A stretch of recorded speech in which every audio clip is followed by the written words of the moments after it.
दो रास्ते सूरज ढल रहा था। सुनहरी रोशनी से नहाए रास्ते पर दोनों दोस्त साथ साथ घर की तरफ लौट रहे थे।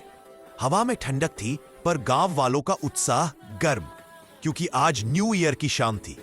सामी ने उत्साहित होकर कहा, भाई आज रात धमाका होगा, पूरे गांव में रोशनी, डांस, म्यूजिक, मजा ही मजा।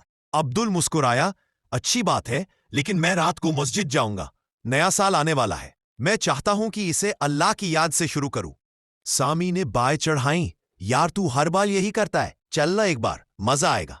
लेकिन अब्दुल ने शांत स्वर में कहा, सामी खुशी हराम नहीं, लेकिन बेकार का शोर, फजूल खर्चा और गुनाहों में रात बिताने से क्या फायदा। नया साल हमें खुद को बेहतर बनाने का मौका देता है, हवा में उड़ जाने का नहीं। सामी ने कंधे उचकाए, ठीक है भाई, तू अपनी राह, मैं अपनी। सामी भीड़ के साथ जश्न में डूब गया। लाइटें, संगीत, चिल्लाहट, मोबाइल कैमरे, रंगीन पटाखे, चारों तरफ हंगामा ही हंगामा। शुरुआत में उसे मजा आया, लेकिन कुछ देर बाद सब फालतू लगने लगा। लोग नशे में धुत, कुछ लड़ रहे, कुछ बेहोश, हर तरफ अफरा तफरी।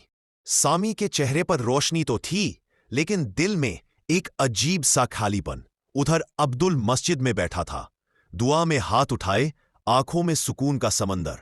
वो धीरे से कह रहा था, या अल्लाह, इस नए साल को मेरे और मेरे दोस्तों के लिए भलाई का साल बना।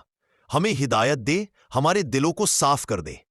मस्जिद में शांति थी, लेकिन उस शांति में जिंदगी थी। जश्न वाली रात खत्म हुई। सूरज उगा तो गांव की हालत देखकर सामी का सिर घूम गया। कूड़ा कचरा, जले पटाखे, टूटे बोतले, नींद में धुत आदमी और थके हुए चेहरे। सामी खुद भी बिखरा हुआ महसूस कर रहा था। सिर दर्द, थकान और मन में खालीपन। उधर अब्दुल घर पर अपनी मां की मदद कर रहा था, कपड़े तह कर रहा था, खाना बना रहा था और हर दूसरे पल में अम्मी कुछ और चाहिए कह रहा था। अम्मी ने प्यार से सिर पर हाथ रखा, अल्लाह तुझे खुश रखे बेटा। नया साल अच्छा शुरू हुआ। सामी की सुबह और अब्दुल की सुबह जैसे दो अलग दुनिया। दोपहर को गांव के चौक में दोनों मिले। सामी थका, बदरंग और बोझिल, अब्दुल शांत, ताजा और खुश। सामी धीरे से बोला, भाई मुझे लगता है मैंने रात बर्बाद कर दी। मजा ढूंढने गया था लेकिन कुछ मिला नहीं। अब्दुल पास बैठ गया। देख सामी, इस्लाम न्यू ईयर मनाने को नहीं रोकता, लेकिन हमें सोचना चाहिए कि नया साल कैसे शुरू करें। गुनाह से या नेकी से, शोर से या सुकून से, लापरवाही से या बदलाव से। सामी की आंखें भर आईं। तू सही कह रहा है, मैं रास्ता भटक गया था। अब्दुल मुस्कुराया, रास्ते बदलना मुश्किल नहीं, नियत बदलना जरूरी है। चल आज से नई शुरुआत करते हैं, सचमुच वाली। उस दिन के बाद सामी धीरे धीरे बदलने लगा। वो फजर में उठने लगा, बुरी संगत से दूर होने लगा, काम पर ध्यान देने लगा और माँ बाप के साथ बैठने लगा। शुरुआत मुश्किल थी, लेकिन अब्दुल उसके साथ था हर कदम पर। अब्दुल खुद भी नई ऊर्जा से भर गया। उसने तय किया कि इस साल वो अपने आप को और बेहतर बनाएगा, ज्यादा लोगों की मदद करेगा और गांव के बच्चों को दीन की छोटी छोटी बातें सिखाएगा। पूरा साल बीत गया।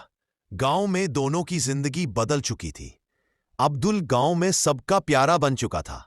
एक शाम सूरज डूब रहा था। हल्की हवा, शांत रास्ता, दूर उड़ते पंछी। सामी ने अब्दुल के कंधे पर हाथ रखा और धीमे से कहा, भाई अगर तू उस रात मुझे समझाता नहीं, शायद मैं आज भी खोया रहता। तूने मुझे जिंदगी का रास्ता दिखाया है। अब्दुल ने मुस्कुराकर कहा, भाई रास्ता अल्लाह दिखाता है, मैं तो बस साथ चलता हूं। दोनों की आंखें नम थी, लेकिन दिल रोशन। दोनों एक लंबे शांत रास्ते की ओर चल पड़े, जहां सूर्यास्त की किरणें चमक रही थीं। उनकी चाल में उम्मीद थी, दिल में सुकून था और साल का असली मतलब समझ आ चुका था। नया साल पटाखों से नहीं, इंसान के बदलने से नया होता है। इस्लाम कहता है कि नया साल शोर शराबे से नहीं, बल्कि तौबा, शुक्र, नेकी और नई नियत से शुरू होना चाहिए। जो अपनी नियत बदल लेता है, अल्लाह उसका साल ही नहीं, जिंदगी भी बदल देता है।